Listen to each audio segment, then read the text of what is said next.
All righty, good morning, everybody. I'm going to ask you to please stand for the Pledge of Allegiance.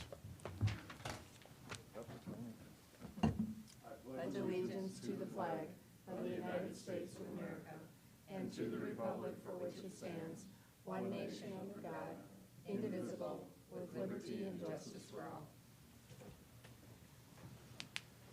Good morning and welcome to our County Commission meeting. On the end of the desk here, right by Commissioner Heiberger, is all the documents for anybody that would like to review them. They are also available in the county auditor's office at any time if you'd like to see the public records.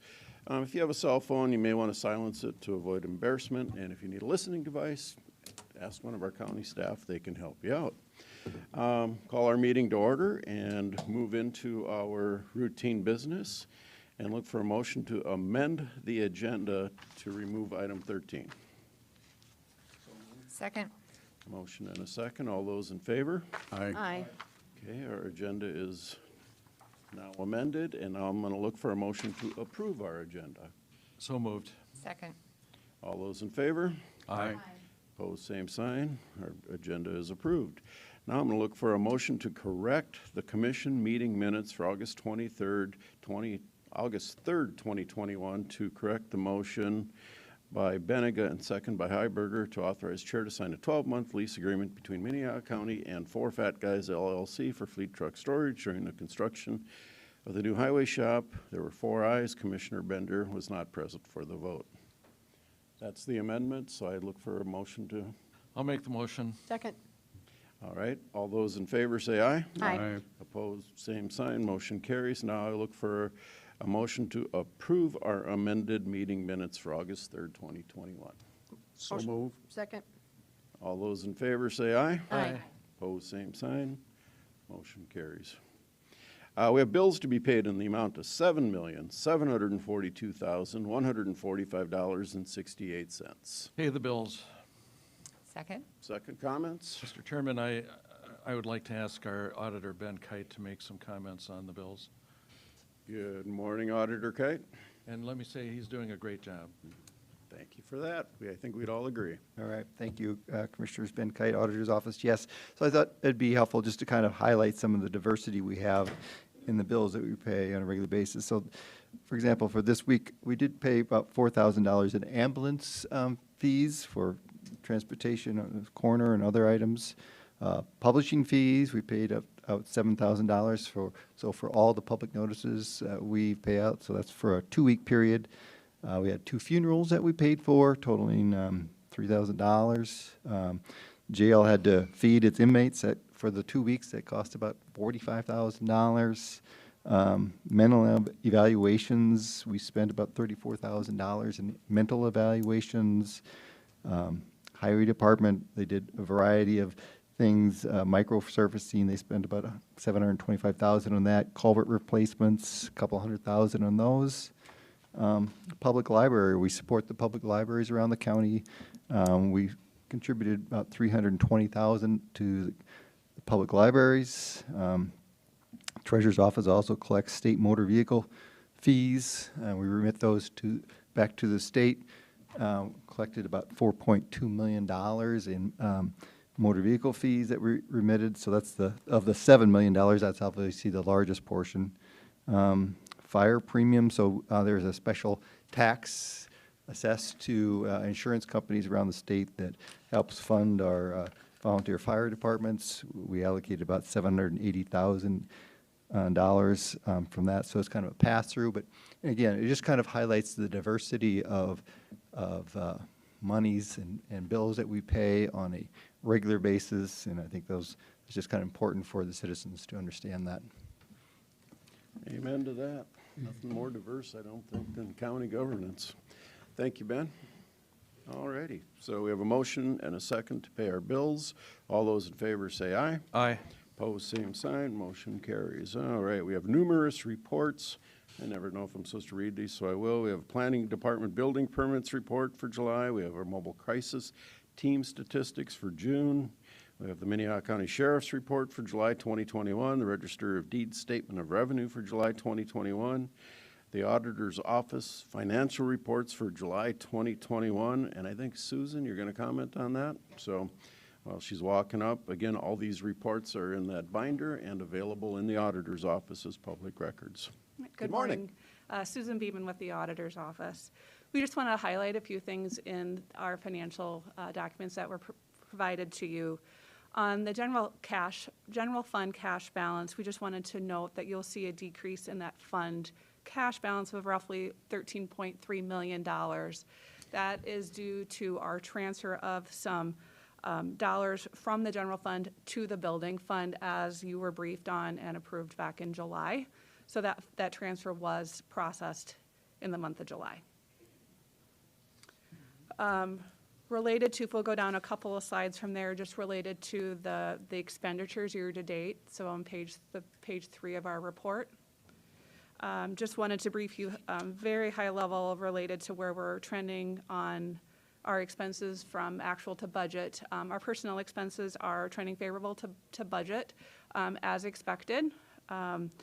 Our other expenses for our general fund are overall trending as expected. We do want to note that we do have one area of our budget that is trending unfavorable that we want to call your attention to, and that is some unfavorableness in our jail contract services budget line item. We are have spent about 81% of our budget for that contract service line, which is our health care costs for our inmates. And that is something that you were briefed on back in January, but we just wanted to make sure you were aware that we are still showing that trending, that we have some extra dollars that we're spending in there that were not in the budget at the beginning of the year. Warden Matson is here if you have any questions, but Sheriff Milstead and his team are aware, and we're continuing to monitor that. Yeah, I just would note that we were briefed about it back in January, which seems like 2 decades ago almost to me, but it had a lot to do with the transition of our jail medical contract and some bills that were delayed by the previous provider that, in a fairly large amount, about $1 million, that we then had to pay to get transitioned out. And so we are aware of it, and as she said, Warden Matson is here, and it has been taken into account this should resolve itself this year, and we should be right on budget next year for where we are dealing with the same thing that people all across our market are, is that workforce is scarce, and you got to pay to get quality medical care, particularly nurses are very hard to recruit. But I think Warden Matson could speak to this. I think we're happy with the kind of medical care that we're getting at this point. Morning, Warden. Mike Matson, Warden of the Minnehaha County Jail. Absolutely. The transition has gone very well. We're very happy with the quality of care that we're getting from our medical team. And some of these expenses are just come along with COVID. They come along with the wages with the recruiting and staffing those positions that our previous vendor didn't even staff. So we are where we need to be. As we mentioned in January, we were projecting we were going to be over, and that projection is coming to fruition.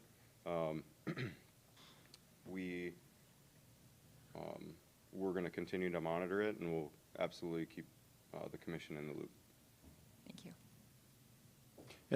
Are we, if you don't mind, kind of tracking with where we were anticipating to be? I mean, it's no surprises since then?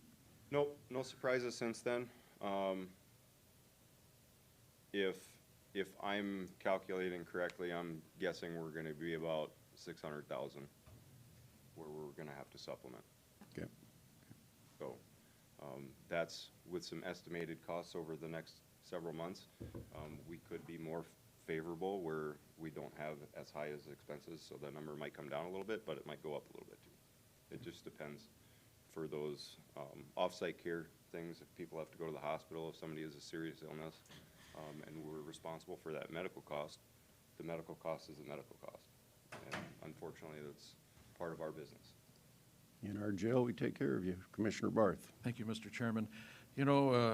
Warden, over the years, there's been efforts to allow people that have insurance to have that cover them. For example, veterans who have not been convicted of a crime but are staying in our place, there was a hope that we could get their insurance to cover them while they're people on Medicare, people with private insurance. Has that changed at all, or are we still paying for every single cent of medical care for people in our jail? Everything that I've been told is we cannot go with a person's private insurance if they're in our custody.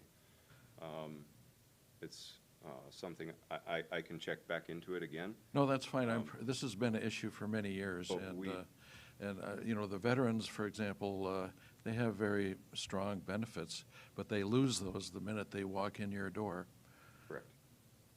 And I believe the same thing for Medicare and Medicaid, correct? Yep, we do, our claims do get adjusted to the Medicaid rate.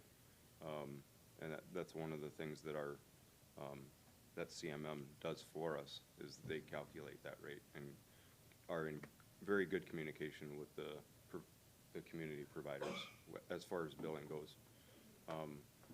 Previously, we were 2 months behind on our true-ups. We're only 1 month behind with CMM, so it's, for projections and seeing where we are for tracking, it's been much better. Commissioner Iberger? I was just going to say that National Association of Counties continues to work with law enforcement across the nation to try to figure out how to solve this problem of Medicaid and Medicare and veterans benefits being taken away from people who have not been convicted of a crime and who are actually pre-adjudicated when they're put into jail. At times they have lost their privileges, even though most of us feel like they should not have.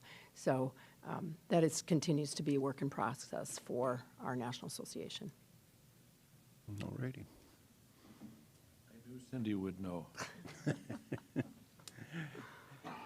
Thank you, Warden. Thank you, Susan. Any other? Just maybe one comment on our last page related to revenue. Our revenue is trending as expected. The only thing that of note that I would mention for the month of July that was a favorable change compared to budget is we did receive roughly $418,000 from the South Dakota Reinvestment Payment Program. That was like a sales tax rebate that had come to the commission within the last month or so. So we did receive those funds, and those are reflected, and so we are reporting a favorable to budget for other revenue. Okay, excellent. All righty. Thank Thank you. you very much. We also have the auditor's account with the treasurer for June, and the Highway Department monthly construction projects update are all included in our reports. Moving on to personnel actions, look for a motion to approve routine personnel actions. Motion to approve? Second. Motion and a second. All those in favor say aye. Aye. Opposed, same sign. Motion carries 5-0. Good morning. Carrie, we have some special personnel actions. Yes, good morning. Carrie Deaver from Human Resources. I have 2 related personnel actions for your approval today. One is to hire Jim Larson as a Southeast Tech Security Officer for the Sheriff's Office at $23.03 per hour, effective 8/16. The related action is to adjust the rate of pay for Terry Mixel from his current step of 13.3 to 13.8, which has a rate of pay of $23.60. The reason for this request is that this is one of those areas where we know that the salary that we're offering at the base range is below what other comparable positions would pay in comparable entities. For those positions, you might recall that we'll use a salary range of steps 1 through 8. We went out and we had difficulty recruiting again. We were very lucky to find a very, very well-qualified candidate, but would like to go ahead and compensate at a wage that's appropriate given the years of experience and what these positions are paying. In order to do that, then we would need to make an adjustment for Terry, who's currently working for us. So these are the requests for these positions. Okay, so we have 2 actions. The first, I'd look for a motion to hire Jim Larson as an STI security officer for the Sheriff's Office at $23.03 hour, effective August 16th, 2021. So moved. Second? With a comment? Yes. I just would like to note that this is a contracted position for Southeast Tech, so it's a pass-through to the county. I think people watching might wonder why we're providing these positions out at Southeast Tech. Okay. Good point. All right, motion and a second. All those in favor? Aye. Opposed, same sign. Motion carries. And then we're going to look for motion to adjust the rate of pay for Terry Mixel, STI Security Officer for the Sheriff's Office from $20.87 to $23.60. Motion to approve? Second. Motion and a second. No comments. All those in favor say aye. Aye. Opposed, same sign. Motion carries. Moving on with other HR issues, and that's extended sick leave benefits. So I'm requesting your approval today to extend our current policy that we have in place for extended sick leave for COVID-related illnesses. In essence, what this does is it provides or treats COVID-related absences or illnesses similar to other serious health conditions, even if it wouldn't necessarily rise to that level. So in other words, employees who are impacted by COVID because they either have it or they're caring for somebody with a serious health condition or there's a daycare or school-related closure could be absent for that. The first 24 hours would be PTO, just like all other serious health conditions, and then the rest of it would be extended sick leave. We had initially asked for and received your approval to extend that through August 20th. Pretty clear we're still being impacted by COVID and anticipate that will occur for a while. So I'm asking for your approval to extend that through the end of the current payroll year, and then we'll revisit it then. Questions, comments? Commissioner Barth? I will support this, of course, but at the same time, I wonder how many of our folk have been vaccinated? And I wouldn't have an answer for that. Unfortunately, we don't know. A lot of our staff, thankfully, were eligible for vaccinations very early in the process since they're certified law enforcement officers. But there was no tracking mechanism to know. That's their information between Well, them. and personally, the I'm ready for my booster. The thing is, if people refuse to get vaccinated and get sick so long we have to pay them extra, is that fair to the rest of us? I think this has been a very quickly developing situation, correct? I think, that, initially people thought, well, if you're vaccinated, this is how it will impact you. And now we're learning more that even if you're vaccinated, you might be impacted. So I just have more sympathy for people that are vaccinated that get sick than people that chose to hang out and get sick willy-nilly. yeah. Fortunately, we've seen very few cases over the summer. Unfortunately, that's been a mix of cases, people who were vaccinated who became ill and people who haven't. So Yep. I think this is the best way to treat our staff sensibly and make sure that people who are ill are staying home. All right, so we're just extending what we currently have in place from August 20th to December 24th. Merry Christmas. Look for a motion to approve. So moved. Second. All those in favor say aye. Aye. Aye. Opposed, same sign. Motion carries. And then we're going to look for, go ahead, Carrie. Okay. For the second one, I'm asking to consider a motion to approve updates to our COVID-19 exposure control and time off guidelines. This one is really more about how we treat staff who've been exposed to COVID and don't have it. So really, our procedures, we've talked about the time off side of it. The other part is how we handle isolation and quarantine issues. Because we no longer have a resolution in place that the chair would help make those decisions, I'm bringing this to your consideration. My intent here is really to follow the best advice that we can get, which is the CDC guidelines on how we handle isolation and quarantine issues. So this isn't so much policy as it is procedure for us when we're dealing with staff who've been exposed or who have COVID. So the change here is just to reflect current CDC guidelines that whether you're vaccinated, you're unvaccinated, you wear a mask if you've been exposed. And then as a secondary issue there, because these guidelines do change fairly quickly and we want to make sure that we're doing what we can for our staff to make sure we're handling safely, I'd ask for your support and just following and making sure that just for isolation and quarantine issues that we're following those guidelines. Any procedural issues regarding leave or practices regarding masking, I would bring back to the commission, of course. Comments? Commissioner Bender? I mean, I think this approach makes the most sense. It's very consistent to what we've done since the onset of COVID, is try to follow CDC guidance with respect to how employees should isolate, how long they should be out of work and quarantined. And I don't anticipate that would change. But the CDC guidance, unfortunately, does seem to change with some frequency. And I think Carrie and her group have proved to be trustworthy in handling those appropriately, and I'm comfortable giving them the authority to do that. Commissioner Heiberger? I've thought a lot about this over the last couple days. I will be supporting it. There are definitely both sides of thought on this. You can agree or disagree with the CDC, but this is all we have as an employer, and so we need to follow the CDC's recommendations, whether you agree with them or not, whether you think a mask is appropriate or whether you think it's basically a chain link fence trying to keep ants out.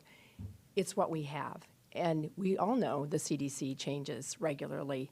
That's just the way it is. We don't have any better protection for our staff than what we have right now, and I think it's important as an employer of an awful lot of people that we at least set down some type of guidelines to follow.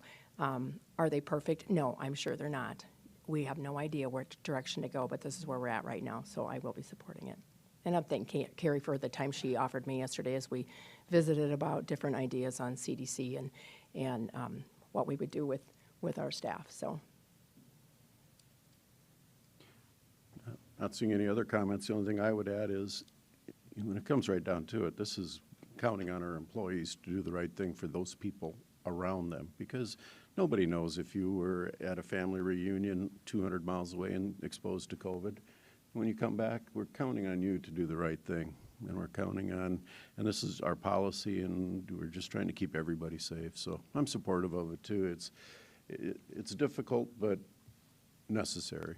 So look for. I was just going to say, along those veins, I was asked a question as I was coming in about people who are sick and if they come to work. And I think the guideline should still be, whether it's COVID or anything else, if you're not feeling well, you don't want to get your coworkers sick, and you should be taking care of yourself. So we encourage everyone to stay home in that circumstance.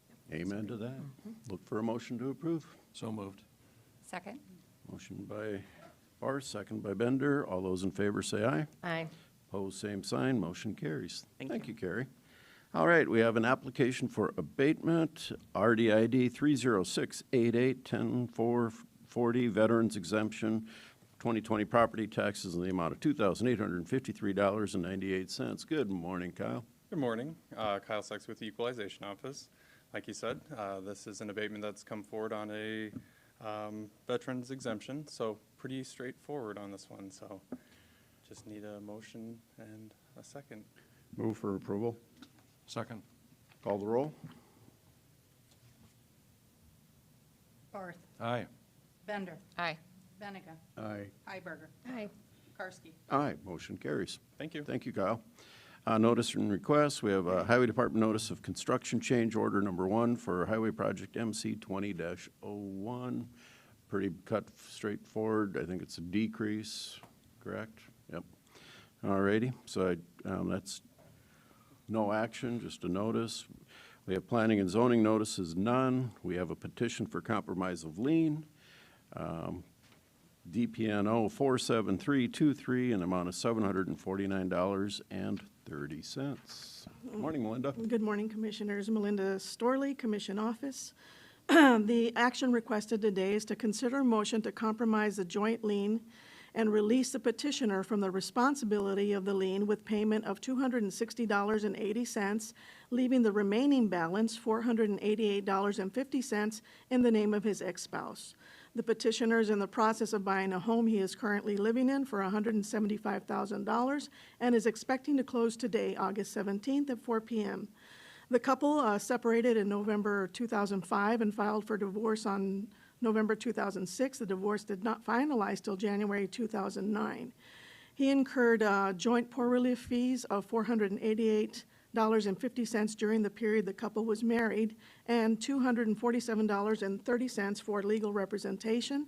They total $735.80, but the lien does include a payment of $475 made by the petitioner via bond money applied to the lien, reducing the fees that he has left owed, $260.80. His 2020 income taxes show wages of $33,366 with a refund of $7,044. The application lists assets totaling $2,580 and $4,000 in liabilities. He is here if you have any questions. Petitioners are here. Yes, they are. All righty. Questions for Melinda? Any additional comments from the petitioners? No? All righty. Comments by the county commission? Questions? Commissioner Heiberger? I would look favorably on moving forward with this. He's already paid $475 because of the bond. He's offering to pay another $260.80, leaving the remaining amount on his ex-spouse. And that's more than 50% of this. And he's paid for all of his public advocates and what he's paying for some of his poor relief. So I would look favorably on this one. Is that a motion? That's a motion. Second, but I would also like to comment. Please. That there have been no additional charges for more than 10 years. So we have a motion and a second to compromise the lien for, is it $280 or $260? For $260.80. $260.80, all righty. Just looking, roll call or not? Yes. Roll call vote. Sorry. Bender? Aye. Benega? Aye. Heiberger? Aye. Barth? Aye. Karski? Aye, motion carries. All righty. Moving on to DPNO 44198, in the amount of $4,119.12. For this action requested, the petitioner is offering $1,000 to compromise the lien in full. The petitioner is seeking to refinance her home for $75,000 and is hoping to close on August 20th of this year. She shares in her narrative the various hardships that have led her to need to apply for assistance and her attempt to keep up with medical bills and other expenses. She's asking if the board would consider one of two options to compromise the lien. One is to compromise the lien in full with payment of $1,000, or if that's not possible, to consider the second option to release the real property located at 406 North Waltz Avenue with payment of $1,000 so she can move forward with a refinance. The legal description for the property is lots C and D of Johnson's subdivision of part of Tract 5 of County Auditor's subdivision of the northeast quarter of Section 17, Township 101 North, Range 49 west of the 5th PM, Minnehaha County, South Dakota, according to the recorded plat thereof. Her 2020 income taxes show wages of $28,893 with a refund of $5,818. The application lists assets totaling $171,852.84 and $6,284.20 in liabilities. She's not able to make it today due to a work conflict. All righty. Comments, questions? Mr. Chairman, I see that there is a considerable amount owed her by a non-custodial parent, I guess, and that makes me a little crabby that is owed her. You know, when I worked at the phone company, all the people that were supposed to pay child support paid it, and all the people that were supposed to receive it did not receive it. So it's a tough situation. So I'm somewhat sympathetic here. At the same time, I think maybe to counteroffer with, say, $2,000 would be a better option. And for discussion, I'll throw a motion for a $2,000 payment to settle. So we have a motion. I'm going to let that die for lack of a second and look for other comments or suggestions. Commissioner Heiberger. I would look favorably on accepting her $1,000 offer, and my reason is all of her issues have been poor relief, and if we keep her in her home with her family, she has children that she's trying to support. She doesn't say how old her kids are, so I honestly don't know. But I feel like we're better off trying to keep somebody in their home than having them lose their home, and they end up more on the,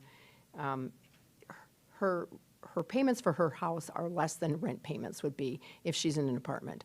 So then we're going to end up, I feel like we could end up paying more on poor relief support when you add in all the expenses that she might have. And I know we usually try to do 50%, but sometimes you have to look at the situation too.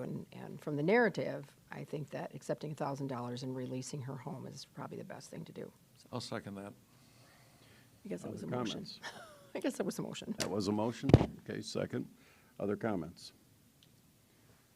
I guess the only thing I would say is, that, and I'm fully on board with what your comments are, Commissioner Heiberger. You know, when you look at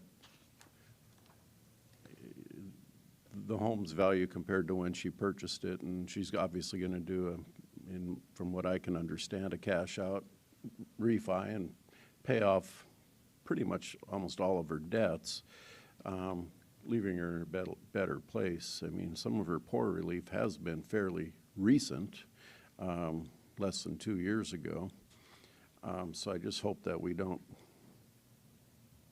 recycle the problems that we have, but at the same time, doing our best to keep this individual in their home, and making life better for everybody is important, so. And it would be to release the lien against the home, too. I mean, she asked for two different options. I'd go with the first option, which was to a $1,000 payment to release the lien against her and her home. Is that acceptable, Commissioner Barth? And that would compromise the lien in full then. Right. And remove it, so. All righty, so we have a motion and a second. Roll call vote. Benega. Aye. Heiberger. Aye. Barth. Aye. Bender. Aye. Karski. Aye, motion carries. Thank you very much. Thank you, everybody. We are now at the point where we have the opportunity for public comment. So if anybody is here that would like to address the commission about any non-agenda item, we welcome your comments. Just please identify yourself. Hello, my name is Sarah Koob. I'm from 4509 South Tennis Lane in Sioux Falls. It's been a little bit, guys. God bless you. I hope Jesus and Mary are with you. I really want to comment about COVID. Okay, we have an issue. We have an agency that's run amok. They cannot isolate the SARS novel coronavirus 2 against the flu. That's a problem. Their tests are not reliable. The man who made the PCR test, Kerry Mullis, said it was never meant to diagnose active disease. Never.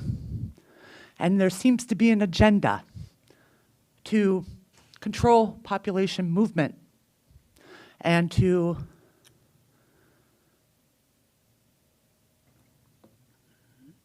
just, it seems almost like a population control plan, and I think it needs to be discussed. We right now have the head of the CDC in front of Congress being called a liar, and the virology is saying that he is. So I'm asking my city, my county, to take a reasonable approach to these people. And part of that, I think, is Physicians Frontiers. There's a group of doctors who have stood up and said that this doesn't make any sense, and none of us are listening to them. And I think it's high time we do. There's a lot of money being thrown around.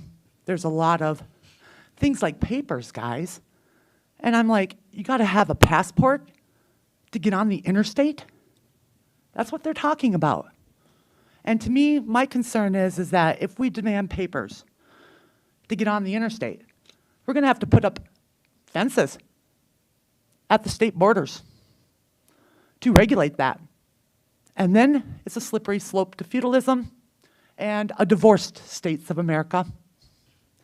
So I am asking my commissioners, I'm praying for you. I'm asking Jesus to touch you and to protect the people that you love and serve in this state. Because I think there's an evil coming, and I'm here to warn you. So thank you very much for your time. God bless you. Thank you, Ms. Koob. Anybody else here for public comment? Good morning, sir. Good morning. My name is Pat Olson. I live at 812 North Prairie. I would, with the recent release of the census last Thursday, I would respectfully request a review of the A1 agricultural zoning districts. In particular, the 1984 moratorium of 1 unit per 40 acres. The demographics are crystal clear. Although in 1980, per the census, there were approximately 109,000 citizens in Minnehaha County. As of last Thursday, 197,214, nearly doubled. But we are still artificially restricting growth denying my neighbors the opportunity to go out and have a horse in a barn due to this onerous zoning code. Although there are a number of other codicils within the A1 zoning district, this one in particular with near record low interest rates, huge demand, the upheaval of the demographics and doubling, the artificially driving up prices of lots and land, and of course denying our fellow citizens an opportunity of a different life, a more rural aspect. Once again, I would respectfully request the A1 zoning be reviewed and maybe offer opportunities for citizens' input in that, because another part of it, of course, would have been the animal facility operations. Of course, with the advent of the announcement of Wheatstone coming in, I perceive the density and intensity issue of animal units should come up on everyone's radar. Although the code allows for spacing, it doesn't speak to animal units. And so being closer to the market, it would encourage individuals to double their operation, which of course would have adverse effects on our roads, traffic, of course, groundwater, aquifers, a number of other things. Thank you for your time. How may citizens participate in augmenting or amending the Minnehaha County zoning ordinances? We have a planning commission that meets, sir. I would ask you to talk to the planning office and visit with Scott Anderson, our planning department head, and he can fill you in on the best options or best path to accomplishing or having it addressed anyway. So, I want to thank you for your time. Have a good morning. anybody else here for public comment? No, okay. All righty, we'll move on to regular business. Look for a public hearing to consider appeal of a decision by the Minnehaha County Planning Commission to approve CUP 2156, et cetera, et cetera. Good morning, Kevin. Good morning. I'm Kevin Hookman from the County Planning Department. All right, so this item here was to have a public hearing for an appeal of a conditional use permit. Yesterday afternoon, we received word that the petitioner was going to withdraw his application and clean up. This morning, we received a fax letter saying just that, and I'll read what he stated. I will no longer be requesting a conditional use permit for my farm at Renner. We will be removing the lime, he says. So I guess at this point, we can just accept the withdrawal and move on. And the staff will monitor his removing of the lime, so that way it's compliance again with the ag zoning. So, go ahead, Commissioner. So Kevin, originally, we didn't know that this operation was going, right? Then we got complaints from the neighbors and made the operator come in and look for a conditional use permit, which we granted with a 5-year limit on the operation. Then it was found not to be operating under the city rules. Is that right? The line was not supposed to be going out, and like he took it. And the lime was used to treat drinking water before you drank it, not after you drank it. The city, or the operator, was in violation of the contract with the city to store lime. It had to And be also in applied. violation of operating a business without a business. Correct. So procedurally, I'm looking for guidance here.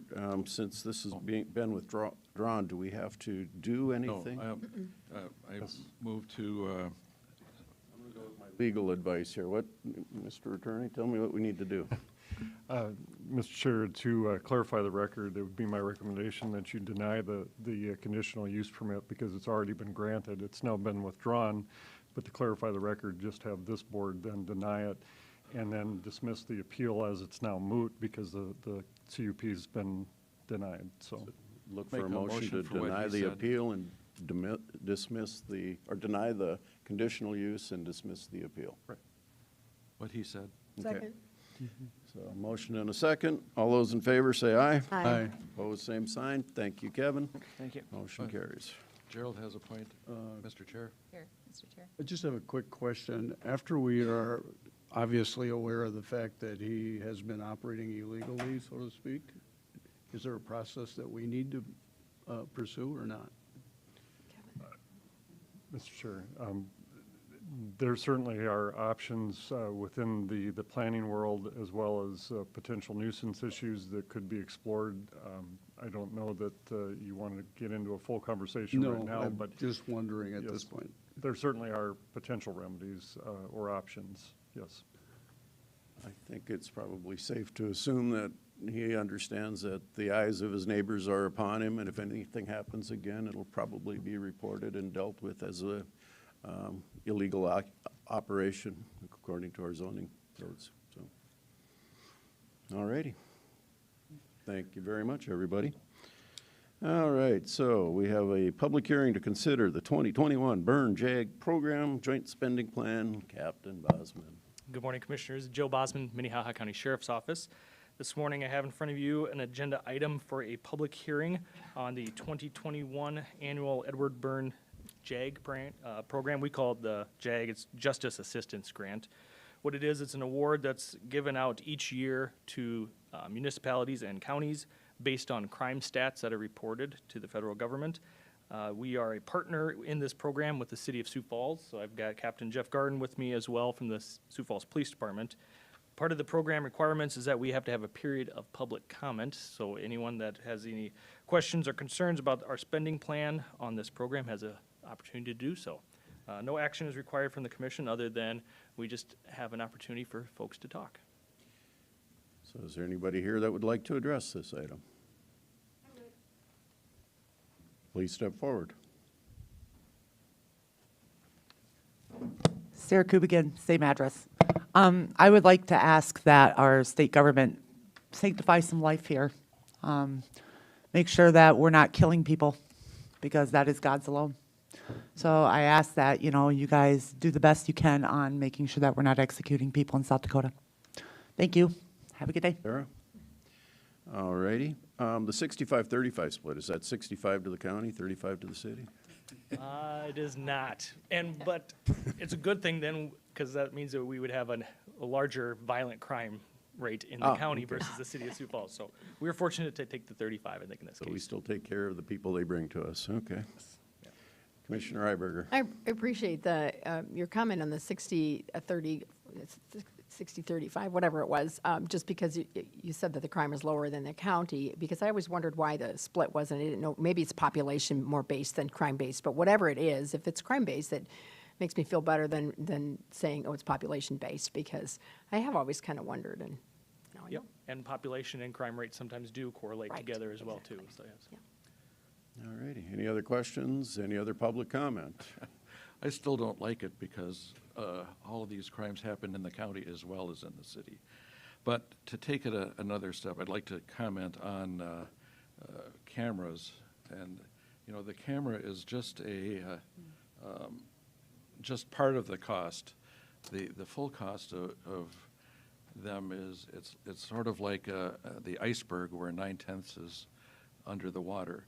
You get the camera, but then you have to make copies of all the videos. Then you have to archive copies of all that. And that 9/10 is not obvious to anyone other than people like us that pay the bills. And so I welcome more body cameras, but on the other hand, the citizens need to know that these things cost more than just a little badge on your uniform. If I could add to that, Commissioner, when I was on the city council, I was an advocate for body cams and was informed of the immense cost. Fortunately, as time goes on, the cost of storage and data storage has been slowly decreasing, so that helps. But yes, you are absolutely correct. I mean, it's not the body cam. It has to be stored and maybe used for evidence, and it has to be stored in a method that goes on for a long, long time, so. All righty. Thank you very much, gentlemen. Appreciate it. Be Appreciate safe it. out there. Thank you. All right. Public hearing to consider a special event malt beverage retailer's license for Wood Grain Brewing Company for an event on August 29th, 2021. So look for a motion to approve. Is that what I'm looking for? Motion to approve this? The public hearing. Hearing, okay. Anybody here to address the request for a special event malt beverage retail license for Wood Grain Brewing Company? I'll just address what their application is for. They applied for a one-day permit for a farms table dinner to be held at Cherry Rock Farms, and the applicant was Wood Grain Brewery. They currently hold a liquor license, and it's just a one-day event for a malt beverage retailer's license for that day. Okay. Motion to approve. Second. No comments? All those in favor say aye. Aye. Aye. Opposed, same sign. Motion carries. All right, so now we have a resolution establishing special event on-sale and off-sale alcohol beverage licensing fees.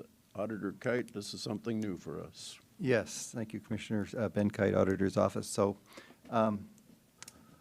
the state legislature recently amended South Dakota Codified Law 35-4-11-1.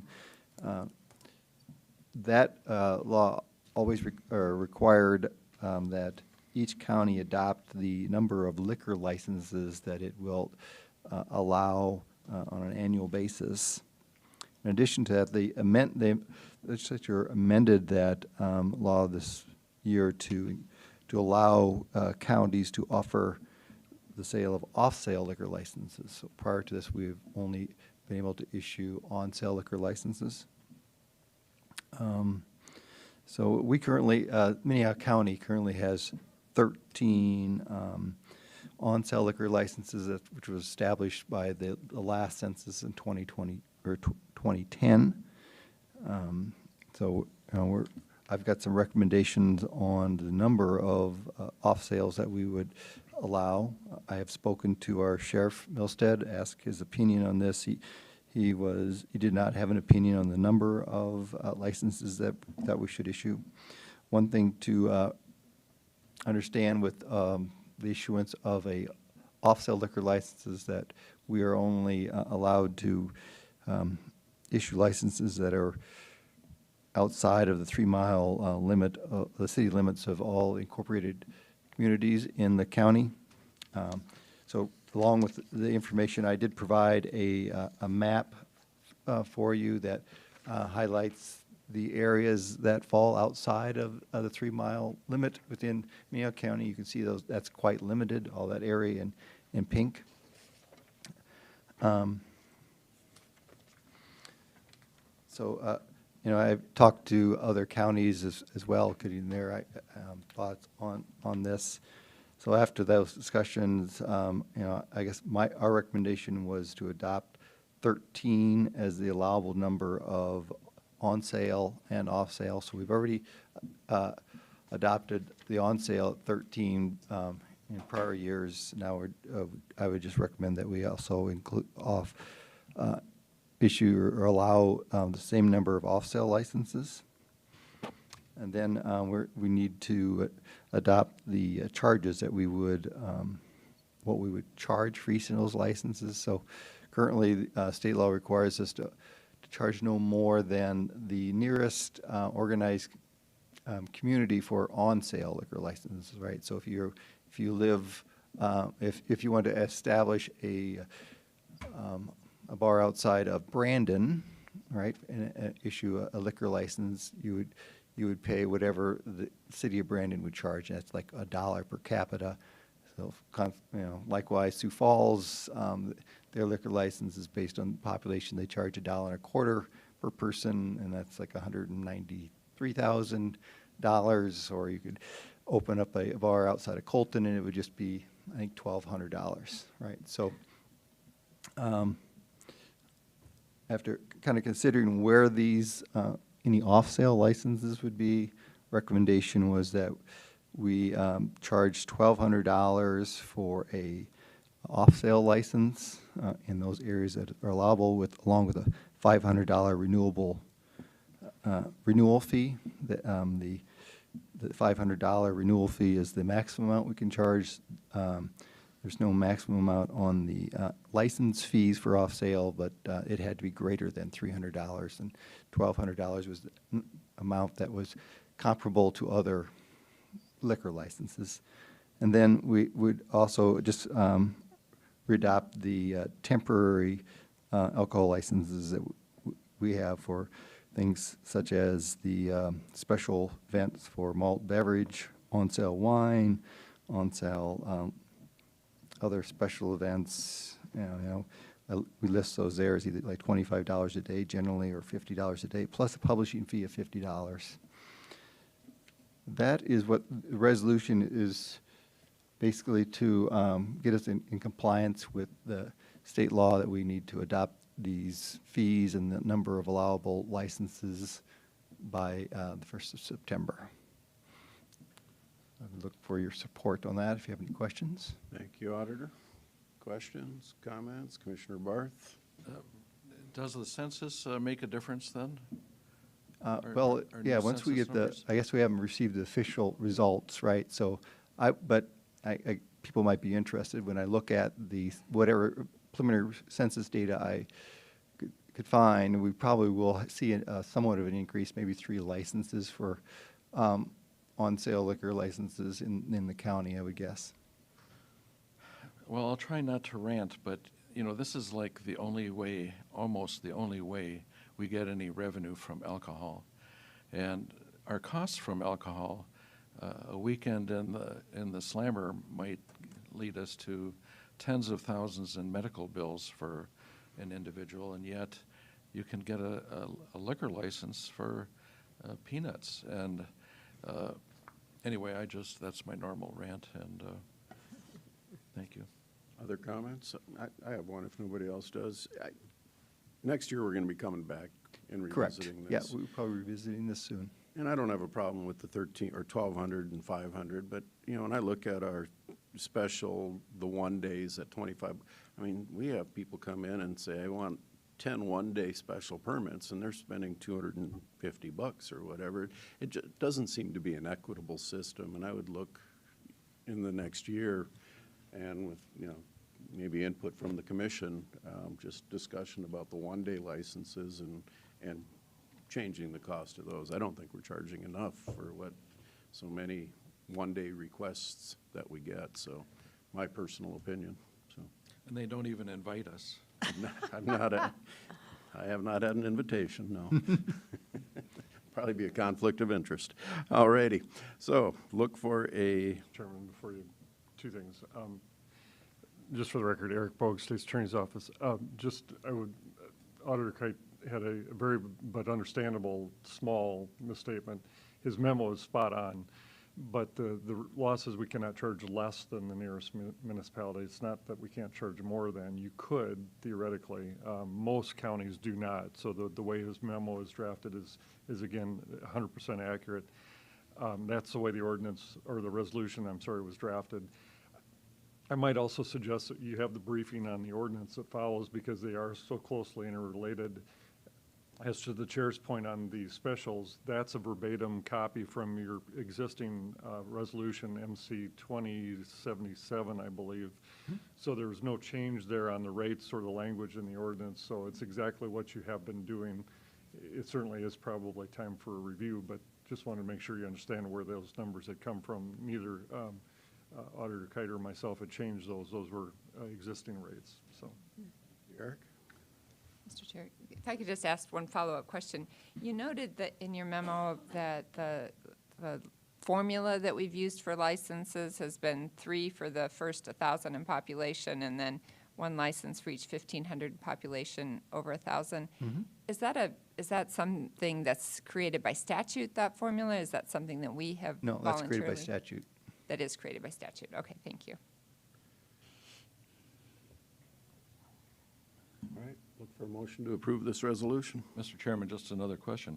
If we're allowed to change these numbers, and we've not changed them since I became a commissioner 15 years ago, should we hold on this issue today and do a study of where we would go with it? I see Cindy shaking her head. I think we're required by statute to have this approved by a certain date. Yes, so Yes. we do need to have them approved by the 1st of September.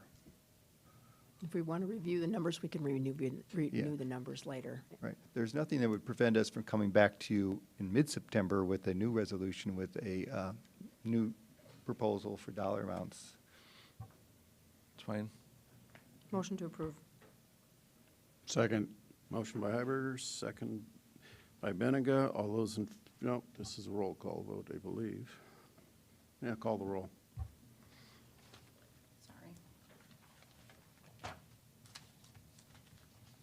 You're kind of getting into my space already. Heiberger. Barth. No. Bender. Aye. Benega. Aye. Karski. Aye. Motion carries 4-1. Thank you, everybody. 5 people with one opinion. Who needs them? All righty, moving on to, which one are we on here? We're on 15? Yeah. So consider, first reading to consider adoption of an ordinance establishing the requirements, fees, and regulation for the issuance of alcohol beverage licenses. Yes,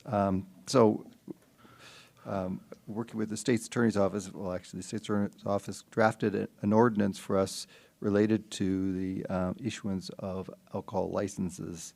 So an ordinance to establishing the requirements, fees, and regulations for the issuance of alcohol beverage licenses within Minnehaha County.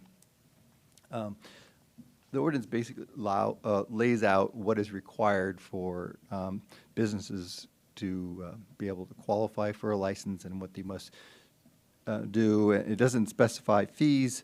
The resolution will take care of that, but it just kind of indicates what needs to be done. One of the items within the ordinance that we'd like some discussion on is when the commission would like us to come up on a annual basis to renew the allowable number of licenses and the fees. So if you look at your ordinance on the first page 1, number 1.1, I guess, we left that blank because we just weren't for sure what do you think would be appropriate time, you know. If obviously we have to have it in place by 1st of September, it might be more appropriate to look at some earlier dates just so we can kind of establish when we should be renewing this. Why not just do it the 1st of September?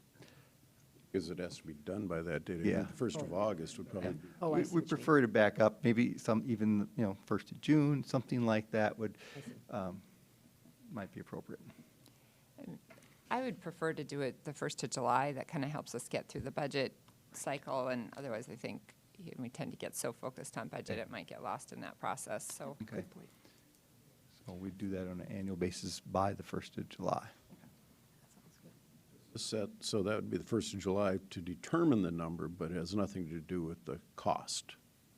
I think we would include that in that, at that time, but I Okay. don't think the ordinance, I'm not sure if the ordinance talks to that. I would defer to the state's attorney on this one. Mr. Chair, if I could, Please. I certainly understand the logic of a July 1st date, but the date blank that's in the ordinance as prepared is actually the date that the auditor would bring you the number of allowable based on census figures, and we can adjust that.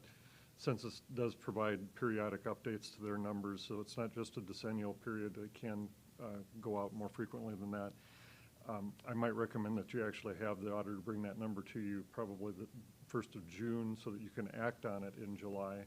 I think you'll see most of the counties around us in the past, perhaps even this board had acted on it in July. We're a little bit past our normal date, and part of that is the fact that the legislature did add the off-sale liquor license option for us, and so it caused us to do a little bit more review than we might otherwise do. So A Roman numeral 1, sub 1 is actually asking when the auditor's going to bring you the number of allowable, not so much when you're going to act on it. So I think if he brings you the number in June, you'll be ready to act on it in July, which would, I think, match the intent of, as I understood what you were saying. So. Maybe we should go then to May, just because like Commissioner Bender said, June gets really crazy with budgets, and that's what you're thinking about. And if we go May, the 1st of May or the middle of May, it gives us a little bit more time than throwing it right in the middle of budgets, and then you're not thinking about it anyway. So, Mr. Chair, I would tell you on that point, there are some counties that will go with that number presentation as early as February in the year, which I think is maybe a tad early, but May certainly makes plenty of sense too. I'm hearing May. Any other discussion? How many off-sale liquor licenses are there right now in the county? Do we have a number? Do we know the number? I don't know. We'd have to canvass all of the individual communities. Not more than 13, is it? Again, I wouldn't have any idea how many are available or for sale. So, I mean, that's another, some more input that we could get from you, going forward, right, if we wanted to adjust those. And we're capped at 13 by statute? Correct. But Nobody by knows how many we have. Well, we know that Minnehaha County has issued 13 liquor licenses, right? If you're talking about all throughout the county, I don't know how many City of Sioux Falls has. No, I'm talking just within the county, Yeah, so- outside of the municipalities. Yeah, so 13 is our number that we have outstanding. Currently Yes. active. And that's the maximum that we are allowable, Okay. yeah.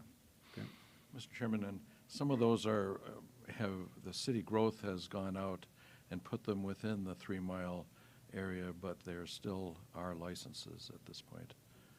Mr. Chair, if I could clarify that, the 3-mile limitation is only on the new off-sale, not Right. the on-sale. So the on-sale within the 3-mile are still ours. And so sometimes cities like to grow and capture our license because it gains the license for those municipalities. We can then issue another one on our side of it as well, but it's a little sneaky. The city is just such a horrible thing. The revenue from alcohol. And it does get money on sale, off sale. All righty. So you said there was one other one? Yeah, that so you'd like for discussion? Yeah, so item 6.2 on page 2, wanted your thoughts on this one as well. So occasionally, we will issue a liquor license to somebody who's applied for some rezoning of a property. Maybe they've got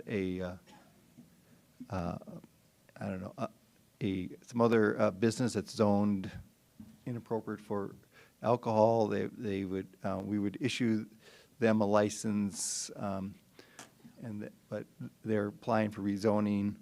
So how long would we give them to get that process completed and the remodel completed? Is that 3 months? Is that 6 months? 6 years. 4 months? 4 months. I think we actually had this issue come to us once before. Somebody wanted to buy a license before they had the property built or something, and I think this has come to us once before. Right. Mr. Chair, if I could explain, again, Auditor Kite's done a good job of explaining. It is a complicated issue. If you look at, again, Roman numeral 2, sub 6, 6.1, talks about the provision of allowing conditional license to be issued if the site is not completely ready yet, but otherwise zoned appropriately. So that would be for the allowances the auditors explained for the construction or finalization of a building. 6.2 would be conversely if the site's ready to go but not zoned for a commercial operation and needs a rezoning. I did discuss this with Director Anderson, and he said that it's at least 3 months.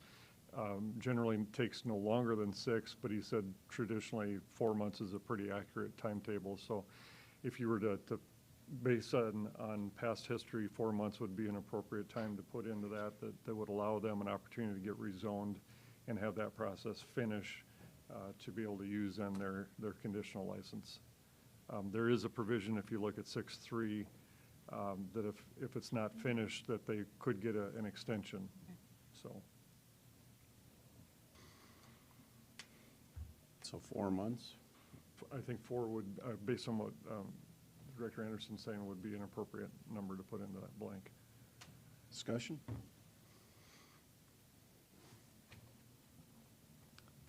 Sounds good to me. 4 months? 4 months it is. All right. Those are the only discussion items I had on the ordinance. Okay. And it is just a first reading, so we'll come back.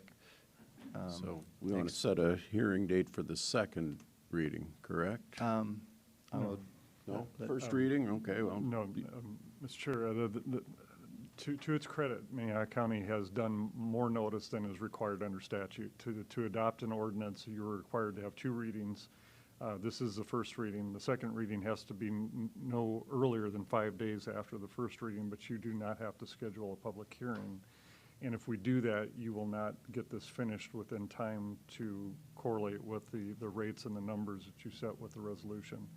So my recommendation is that you deviate slightly, but follow statutory provision from your normal protocol, so you don't publish a public hearing and just have the second reading at your next meeting next week, so.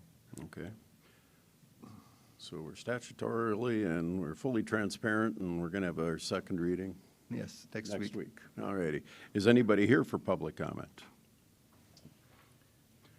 Seeing nobody come up for public comment, we will, no action on this. It's just a first reading with That's no correct. action, and No action. we'll talk about it again next week. Correct. All righty. Moving on to consider a resolution declaring certain county-owned property as surplus and authorize an appraisal for the 2021 tax deed sale. Good morning again. Yes. So Minnehaha County has in the process of taking tax deeds on certain properties that have not paid their property taxes for 4 years or more. We have identified 8 such properties, working with the Assistant Attorney's Office, and the Treasurer's Office has been doing the bulk of the work on this. But those 8 properties, I'll just briefly list them. You know, we have one on 1230 West 8th Street in Sioux Falls, 325 North Blauvelt, which is an empty lot, 3712 South Terry Avenue, which is apartment number 3 of a small apartment building, condo, 2612 West 12th Street in Sioux Falls, 212 West Russell Street in Sioux Falls, 704 South Kiwanis Avenue in Sioux Falls, 2604 South Melanie Lane in Sioux Falls, and 4208 North Jans Drive in Sioux Falls. But all these properties have been properly served. We've worked with Human Services to contact some of the residents within those, trying to make sure people, have every opportunity to correct themselves. But we would like to, declare these properties surplus, so that I plan to have the appraisal board come on tomorrow, Wednesday, to go out and review these properties and establish a appropriate value, and then we'd come back with that report next week for your, hopefully, approval.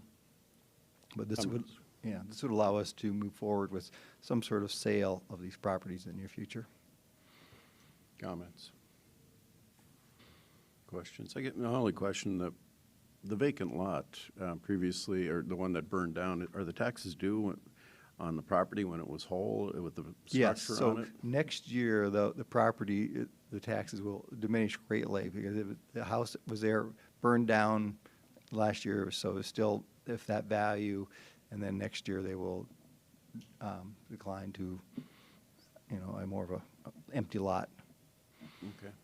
And any of these can be paid at any time and removed from the list up to the date of the sale? Right, so tentatively, we're looking at September 25th is our, for a public auction on these, so anytime anybody could come and pay their properties taxes up to that date. All right, And so Treasurer Swanson is here too, if you had any questions for her on this.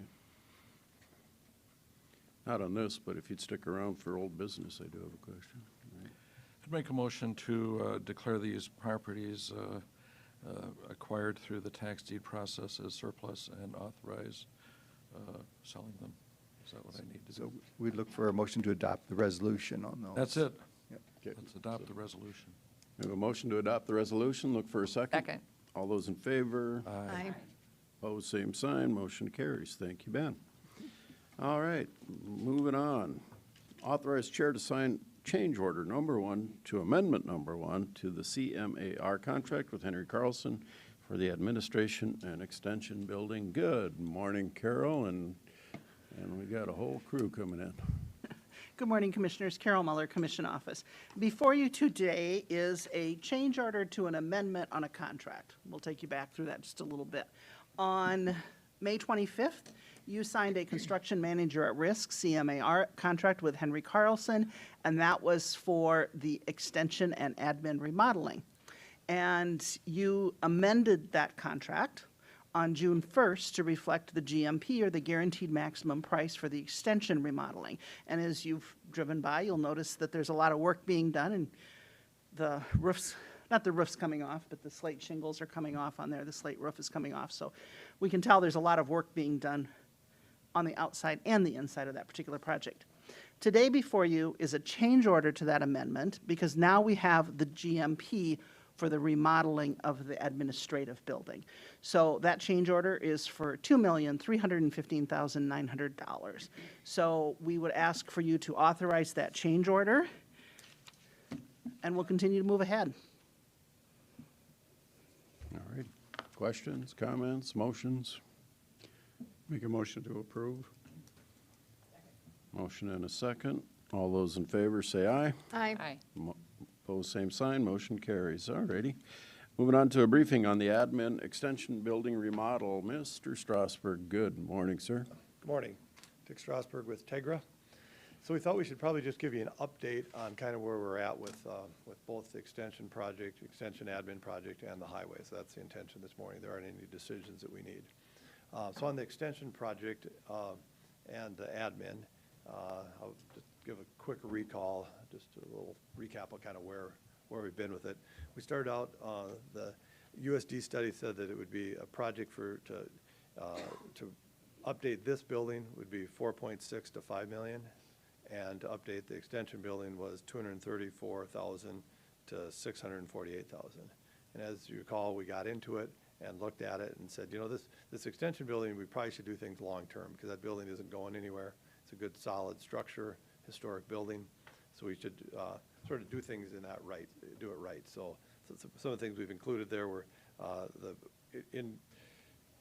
looked at upgrading the elevator, mechanical, electrical, windows, some improvements on the exterior, sort of doing that building right.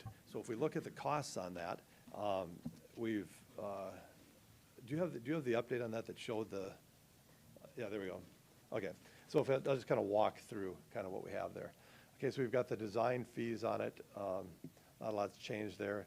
So if you look at the extension column, we've got the plan check, project management, legal, commissioning, et cetera, for that building at another couple $100,000. We've got FF&E, which the bids are now finalized.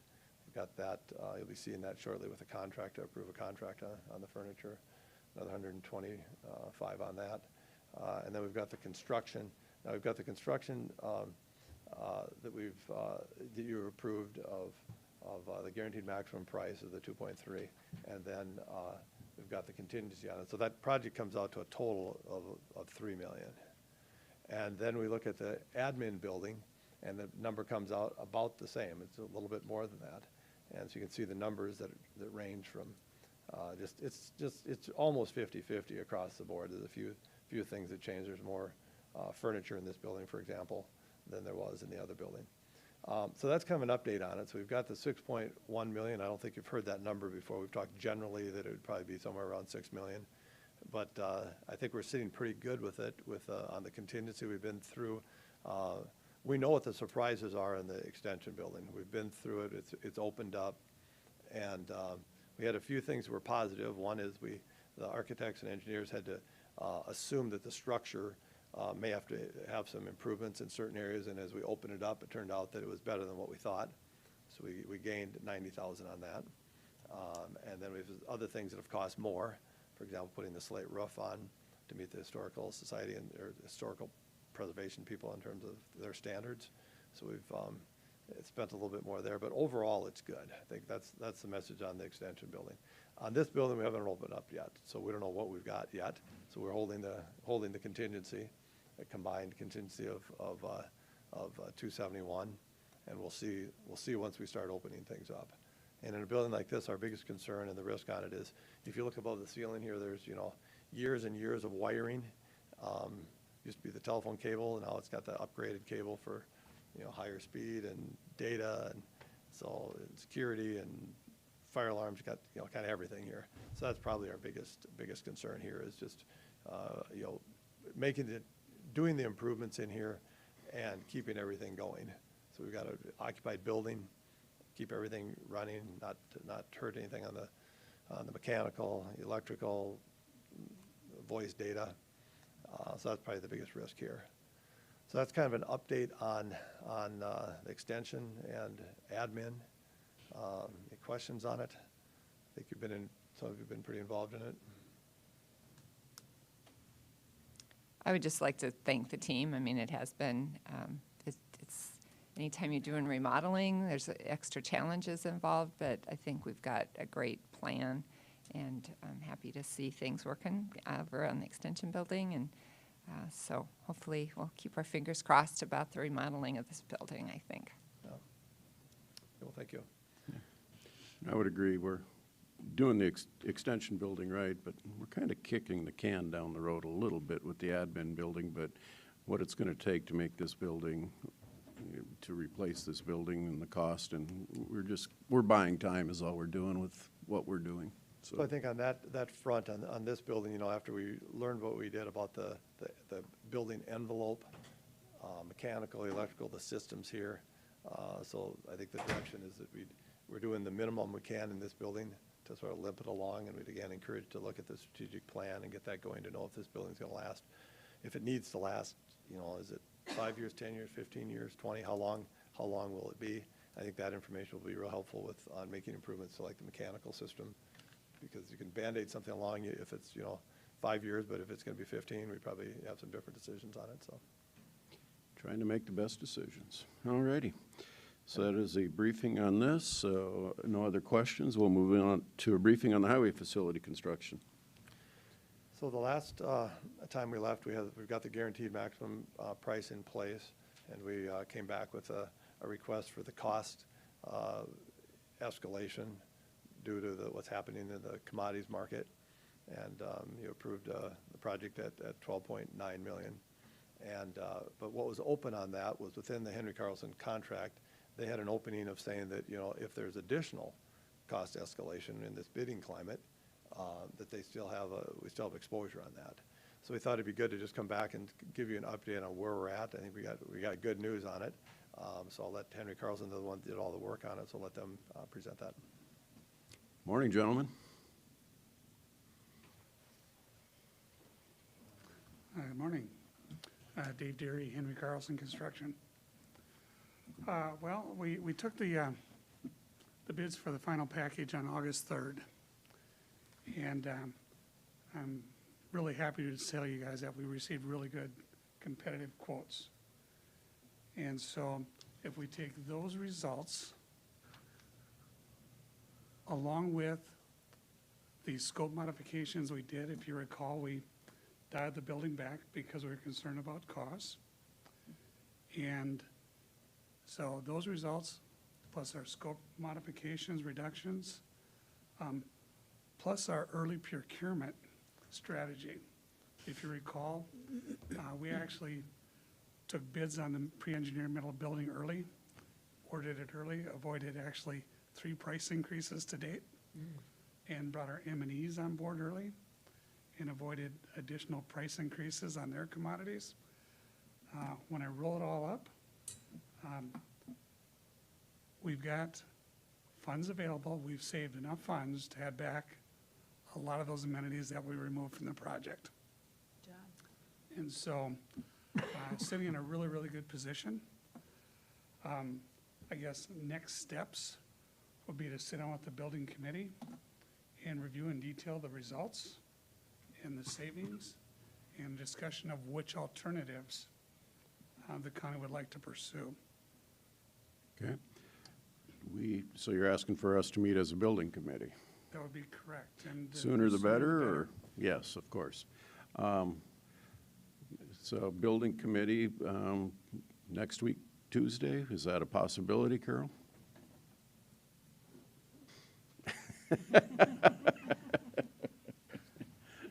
I know we have a full day next Tuesday.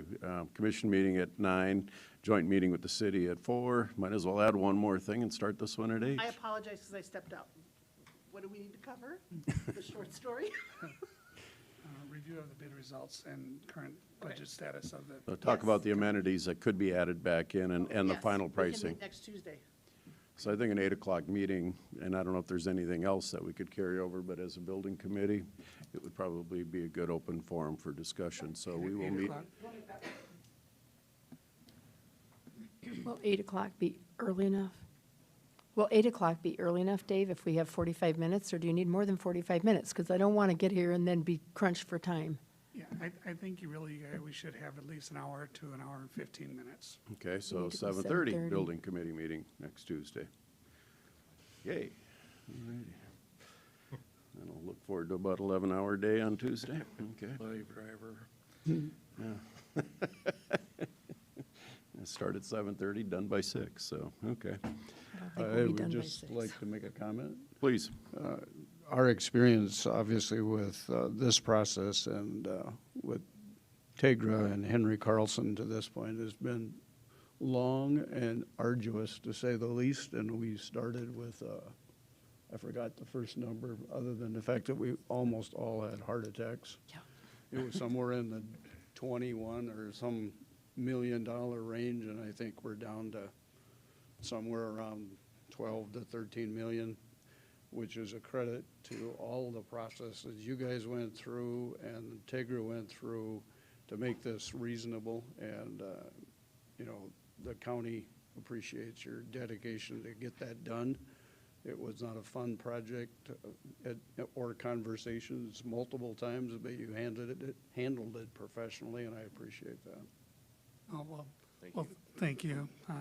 But please recognize, we're just part of the team, and the county commissioners are also part of that team, and we can't do it without everybody working together. So thank you for your cooperation. Reviewing all the photos we took, and it was August 20th of last year that we did our little tour and we looked at all the properties. So it's been a year so that we've been working to make sure that this is done at the right price and to accommodate the work that needs to be done. And there have been a lot of people involved, and thank you, gentlemen, and let's get this thing built. All righty. Okay. Well, thank you. Thank you. See you next week. All right. Moving on. Consider a resolution to declare surplus and authorize an appraisal of property located at 1900 West Russell Street, parcel number 24701, legally described as Block 58, airport addition to the city of Sioux Falls, commonly known as the Minnehaha County Corrections Center, the Community Old Elks Corrections Center, Building. Work Release, Old Elks Building, yes, it's gone by a variety of names, or just the big sign out there says 1900.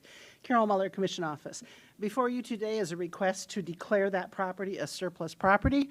We used it for a while, several years after county purchased it from the Elks Club to become a place that we put prisoners, and originally Work Release, which has since gone away. But along the way, we had a fire. At the time we had started the construction, we appreciated Henry Carlson stepping up and making it feasible for us to, they did some regrouping on scheduling, so we went up faster than we had anticipated, so we were able to make that work. Anyway, Auditor Kite now has that off the ground lease, so you have a clean title and you are able to sell that property. So the first step in doing this is to declare that property as surplus. And with that, Auditor Kite, as you know, is just doing the tax deed properties. So that group will put a price, that appraisal board will put a price on what that value is. Once we have that, we will come back to you and we will ask for a method of sale, which you will consider either sealed bid, auction, or listing with a realtor. That'll be the next step for you to do that you'll get in probably a little over a month from now. First step, declare it surplus. Commissioner Bender, did you have something? No? I'd like to make a resolution to get this done. All right, so a motion for the Second. resolution. Motion by Bender, second by Benninga. Call the roll. Barth, Aye. Bender, Benega, Aye. Hiberger, Aye. Karski. Aye, motion carries. Property is on the road to surplus. All righty. Liaison reports. Commissioner Heiberger. This past week was the South Dakota Association of County Commissioners Executive and Board meeting, and so I just thought I'd go through a couple different things.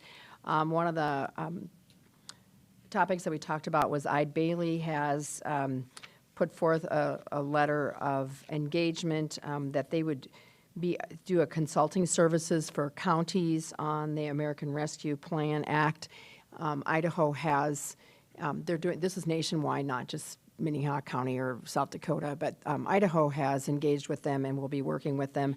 Discussion from the Board of Directors was, do we want to maybe ask for a white paper that would be all of the questions that were submitted by other states and just get a question and answer from them? Who would pay for it? Would the association pay for it, or would they just ask the different counties who's interested in the white paper and they would pay for it themselves? So there's a few more questions to be answered about it, whether it would be worth the money or not that would come from it and what would the cost be.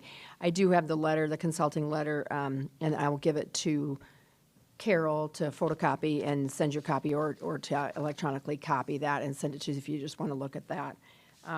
We also talked about House Bill number 1259, the Rural Access Infrastructure Bill that went through.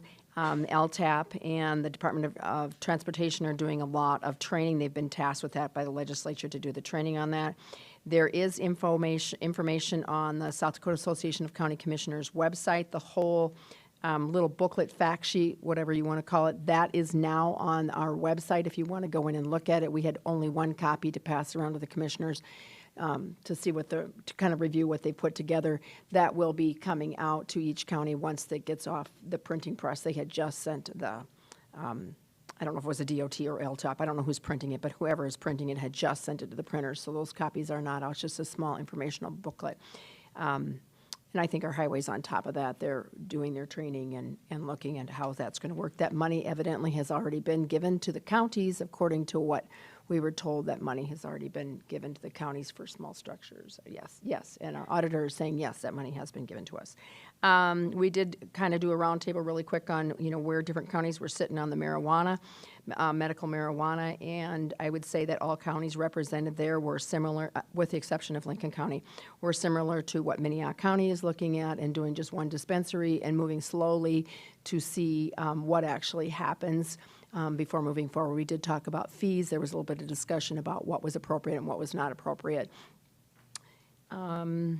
We also did our resolutions, which I'll just kind of give you a really quick lowdown on those. We did pass all of them with the exception of one, which we just added to our policy statement. So would you prefer I read them, or would you prefer that I just send you a copy of what? I think you send a copy. Okay, I'll have Carol send a copy of what we did pass. One of them that we did talk a little more extensively about was one that Minnehaha County brought about mental youth involuntary commitments for mental illness into our JDC, which is, I believe, against state statute. And our attorney and also our lobbyist, Eric Erickson, was there, and he went right out and called one of the state representatives from, I believe, Brookings, and he was quite interested to know that that was even happening, and he is sits on one of the summer mental illness task force, and so we'll be digging deeper into what is actually happening with our kids. And these are youth that have already been diagnosed as mentally ill, and they're not being put in JDC for infractions of the law. They're putting there specifically because of mental illness, involuntary commitments, and that's not where they're supposed to be.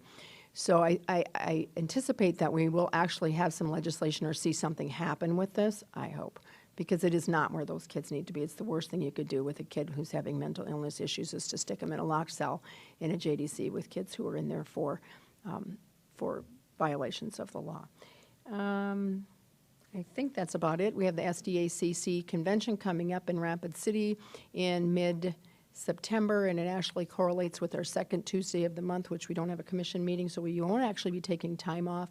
The numbers so far have been pretty low. There's a golf tournament ahead of time on Sunday, and the convention starts on Monday, and it's just Monday and Tuesday, and I would encourage you to consider going. Rapid City is also always beautiful. They have a wonderful spousal event organized. I think it's actually almost better than the convention. They were concerned commissioners would jump out and go to their spouses event. So, and then I have one more, and that was I attended one of the Farm to Fork events put on by the Soybean Council this last week. It was out at the Scott Farm, which is South Valley Springs. They put on a very nice program, talked about the importance of agriculture and how important it is for us to continue to support agriculture in Minnehaha County. Agriculture is the #1 industry in the state of South and Minnehaha County, even though you'd probably think it's some of the industries from the city of Sioux Falls, it's not. And so part of the importance of, there was a lot of elected officials there, and I was the lone commissioner, I think, there. Just to express the importance of preserving what we have and upholding our right to farm in Minnehaha County. So it's good, very good. Commissioner Bender. I just would piggyback on something that Commissioner Heiberger said, that the same issue comes up with adults for involuntary commitments. And I know that the sheriff has been working on that and had some very positive conversations just in the last couple weeks with some of the mental health officials in our area to try to make sure that there's arrangements made so that doesn't happen to adults either. Right. Commissioner Barth. Cindy, I'm sorry I couldn't make that event. I had a conflict. Did it also include a visit to the brewery out that way? Yes, I admitted that. There is a brewery across the street from the Scots. I don't remember the name of the brewery, but very nice place. Very, very nice place. And I would encourage you, if you're looking for a fun brewery in the country, that's a nice place. The first one that we allowed in the rural county. And we changed the rules slightly so that they did not have to live on the same property. For the wineries, they have to live on the same property. But the wineries serve beer. And the brewery doesn't serve wine. And every time I go out there, they're closed. I think they're only open on Saturdays or something. They said they have events on Fridays and Saturdays. I didn't talk to them any more than that, but it was a very nice place. Well, and additionally, going back to the mental illness thing, that's been a struggle all these years here with the jail. And I remember Judge Long sent a young man down to Yankton, and they sent him back. And so he had to stay in jail. Go ahead, Cindy. I'll just make one more comment that if you look at our last report from the JDC, it shows that those numbers of mental illness commitments have into JDC has really spiked this last year during COVID. I don't know that it's COVID, but the numbers have really gone up. So. I know at Rotary yesterday they talked about 1 in 5 children currently in grade school are experiencing some mental health crisis, temporary or long-term, whatever. So it's not too surprising, and it's probably is COVID-related. And I think most people are grateful, my own opinion, that kids are going back to school because kids need that structure and they need that social environment. So, all righty. Hopefully we see improvements. So, other liaison reports. New business. I want to say one more thing. Please. The Minnehaha Conservation District people had a meeting concerning the Givik acreage off of Wall Lake, and they're looking at expanding the parking lot and the walking trails. All righty. Any other new business? Old business, I have one if nobody else does. On one of our reports today, and I meant to bring this up, the auditor's account with the county treasurer, we have a number of NSF checks. I just wanted to maybe open up the conversation with our treasurer. These checks vary from low 30, $30-some to up to almost $4,000. And I was under the impression that we were going to be changing on how we accept checks. Are we still doing that? Well, Chris Swanson, County Treasurer. So I sat down with Kelly and Cindy and Karen yesterday talking about the NSF checks. I hadn't really gotten into those yet, but didn't realize how big of a problem they were until just actually, a couple months ago. So what kind of comes down to, I'm just going to go with some of these questions. So how are they dealt with? So what happens is when we get a bad check, we sent out a notice of dishonor, which is basically got a little courtesy letter saying, hey, your check was bad. Can you make that right with us? When they don't pay that, then there is a distress certificate or a warrant for collection that goes out to them. And if I'm wrong, you can tell me, okay? Because this is still kind of new to me. And so they're sent that. Is that I think that's certified, correct? Certified letter? The notice of dishonor. The notice, yeah. Okay, so the collection is, and then we get a notice back that, they received it. And then it goes to the sheriff's office. And then after that, if they can't collect, I believe it comes back to us. We hold it for 30 days, and then it goes to the state. And the state then puts it on the South Dakota cars. They can't do anything with their getting a title or getting tags or anything like that. But in the meantime, they come to our window, and we don't know it's a bad check yet. So we're handing out their tags. We're doing a title for them. We can't really do much about that. Once they have it in their hand, we can't go and say, hey, I need that title back, or I need those tags back. It's already been done. We can't revoke that. However, property taxes are different. You get a bad check, which we just got a bad check here, a big one, not long ago. That's at the sheriff's office right now. You can revoke that. You can take that property back, okay, it's like they never really paid their taxes because the check was bad. So, excuse me. So that's kind of where we're at with that. We're talking about scanning checks. I'm kind of all over here, so you can stop me if you want me to go on. But so scanning checks, we have been talking about doing that too. However, we haven't gotten to that point due to the fact that we are I kind of changed the rule where we are serving our customers up till 5 o'clock. They come in with the title, if they're there by 5, we have got to serve these people. You can't be standing in line and all of a sudden, however, if they come in with 5 titles, we can't get them all done at 5 o'clock. But so we're still collecting checks at that time. One of the conditions was we'd have to have those checks scanned, balanced out by 5:30 to the bank by 5:30. We haven't been able to figure how to do that in that timely manner. And that process does not catch insufficient funds. One thing that we have been talking about down there, and I don't know if this is an option, talking to you about it, how about it doing a, electronic fund transfer where it's kind of like when you go to Sam's Club or whatever, you give them your check blank, it runs through the account. I think it draws out right then and there to know whether or not you have an insufficient fund or not. So that way we would know, we wouldn't be able to take the check, we wouldn't take the check, we wouldn't be able to do their business there until they make it right. That's one of the options. Another thing we've been talking about is, do we stop taking personal checks anymore? Just go cash or credit card. We still have to do business checks, obviously, because a lot of businesses do send us checks. We've never had an issue with them. It's the personal checks that we're having issues with. So I guess that's kind of where we're at. I don't know if you've got ideas for us. No, I guess personally, I'm looking at the list. We got over $42,000 in NSF We checks do. out there. And we just got 2 yesterday and another one today. Okay, and some of them are business, I look at an LLC, and there's a few, not Yeah, a not lot. many, yeah, you're right.